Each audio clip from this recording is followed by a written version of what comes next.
Hello everyone. Now today we are going to learn and understand a new chapter which name is Robinson Crusoe discovers a footprint. मतलब Robinson Crusoe ने footprint को कैसे discover किया। आप यहाँ पे देख सकते हो, यहाँ पे एक पाँव का निशान है जिसको हम कह रहे हैं फुटप्रिंट। ठीक है, तो उन्होंने इसको कैसे ढूंढा है कि ये किसका है। ठीक है, now let's start the story.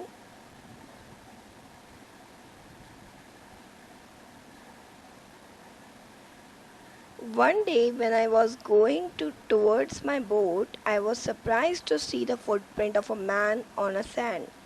एक दिन जब मैं अपनी बोट की तरफ जा रहा था, I was surprised to see footprint. मैं एकदम से चौंक गया वहाँ पे फुटप्रिंट्स देख के। सैंड के ऊपर एक किसी आदमी के फुटप्रिंट्स देखकर मैं क्या हो गया, चौंक गया।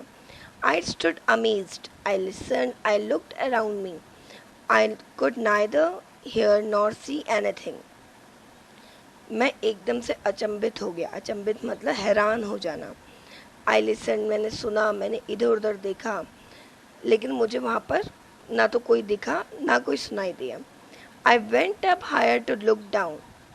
फिर मैं ऊपर गया देखने, ऊपर से मैंने नीचे को देखा कि मुझे कोई दिख जाए, उसको कोई नहीं दिखा। I went up to the shore and down to the shore. मैं ऊपर देखने गया, फिर नीचे देखने आया, लेकिन मुझे कोई भी नहीं दिखा। But it was no good.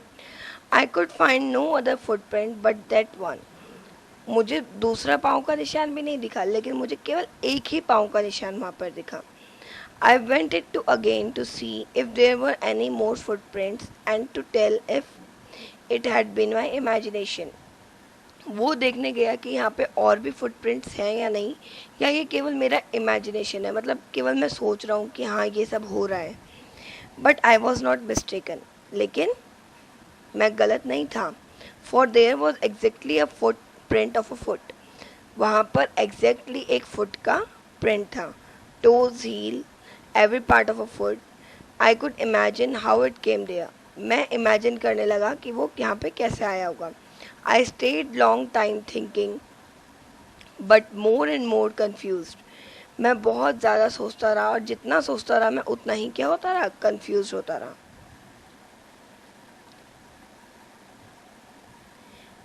At last, I returned home very frightened, looking behind me after every 2 or 3 steps. उसके बाद वो डरा डरा अपने घर वापस आया, और जाते जाते हर 2-3 स्टेप लेने के बाद वो पीछे मुड़ता रहा कि मेरे पीछे कोई आ तो नहीं रहा है। Mistaking every bush and tree to be a man. और वो ये सोचा था हर पेड़ के पीछे वो आदमी खड़ा है जिसका वो फुटप्रिंट है। When I came to my cave, which I called my castle, जब वो अपने केव में आया, केव को वो कासल बोलता था। कासल मीन्स होता है महल। I ran inside it as if I was being chased. I do not remember whether I used to the ladder or went in by the hole in the। मतलब वो यही सोच रहा था, केव में आते आते भी उसके अंदर एक क्या था, डर बैठा हुआ था कि उसका कोई पीछा कर रहा है।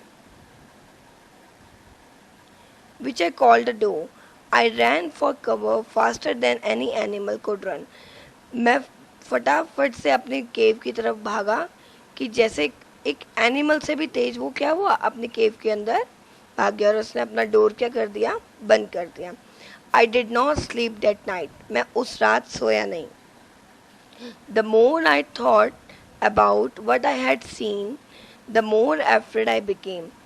मैं उतना ज़्यादा सोचता रहा, मैं उतना ज़्यादा डरता रहा, सोचता रहा उसके बारे में, मतलब जितना सोच रहा था उतना उसको और ज़्यादा डर लग रहा था।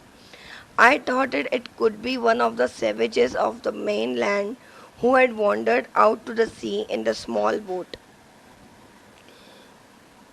फिर वो सोचता रहा कि शुक्र है कि उसने मेरी बोट वहाँ पर नहीं देखी। Luckily I was not on the shore at that time. Luckily मैं उस टाइम पे वहाँ पर नहीं था, मतलब समुद्र के किनारे नहीं था। But what if he had seen my boat? अगर वो मेरी बोट देख लेता तो? If he had seen the boat, he would have realized that someone lived on the island and would soon return with other to kill and eat me. अगर वो मेरी boat देख लेता तो उसे पता लग जाता कि यहाँ इस आइलैंड में कोई और भी रहता है, और वो मुझे आता और मुझे मारकर खा जाता। एंड सो आई ले fearful for many days and prayed for protection.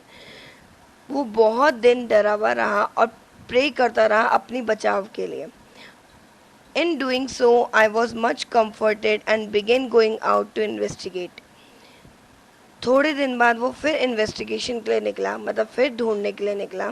But even now as I went forward I look behind me frequently because I was still very frightened. जैसे ही वो निकला फिर वो अपने आगे पीछे देखता रहा कि उसके आगे पीछे कोई आ तो नहीं रहा है। फिर क्योंकि वो तब भी क्या था, डरा हुआ था। However I as I went about 2 or 3 days and saw nothing. जब वो 2-3 दिन तक जाता रहा लेकिन उसको कुछ नहीं दिखा, आई बिकेम लिटिल बोल्डर। उसको थोड़ा सा हिम्मत आई, थोड़ा सा वो निडर बना, मतलब उसका डर ख़त्म हुआ थोड़ा सा। I decided to go down to the shore again and examine the foot print once more. उसने डिसाइड किया कि मैं दोबारा शोर के पास जाऊंगा और उस फुट प्रिंट को दोबारा देखूँगा। शोर मतलब समुद्र का किनारा। I decided to measure it with my own foot mark. और उसने डिसाइड किया कि मैं अपने फुट मार्क के साथ उसको मेज़र करूँगा, मतलब ये कहीं मेरा ही फुट मार्क तो नहीं है, मैं ही तो नहीं डर रहा इससे। As I came closer to the foot print, जैसे ही मैं फुट प्रिंट के क्लोजर आया, I realise that it could not be my footprint. उसने रियलाइज़ किया कि ये मेरा फुट प्रिंट नहीं है। But I had not come to this part of the beach since a long time. लेकिन मैं इसका पार्ट ज़्यादा टाइम तक नहीं बना रह सकता। Secondly, as I placed my foot alongside the foot print, उसके बाद जब मैंने उस फुट प्रिंट के ऊपर, मतलब फुट प्रिंट के बगल में अपना फुट प्रिंट रखा, it seem larger than my own. उस फुट प्रिंट का पाँव बड़ा था रॉबिन्सन क्रूसो के फुट प्रिंट से। माई फियर रिटर्न, उसका डर दोबारा वापस आ गया। आई वेंट होम अगेन, मैं दोबारा से घर गया। Believing that there was someone there, मतलब ये सोच कर गया कि यहाँ पर मेरे अलावा भी कोई और है, मतलब इस आइलैंड में मेरे अलावा भी कोई और रहता है। सो आई होप आपको ये स्टोरी समझ आई हो। And now my question is for you that Robinson Crusoe का पाँव उस फुटप्रिंट से बड़ा था या छोटा था? आप इसका आंसर मुझे कमेंट बॉक्स में लिख कर देंगे। Thank you and have a nice day.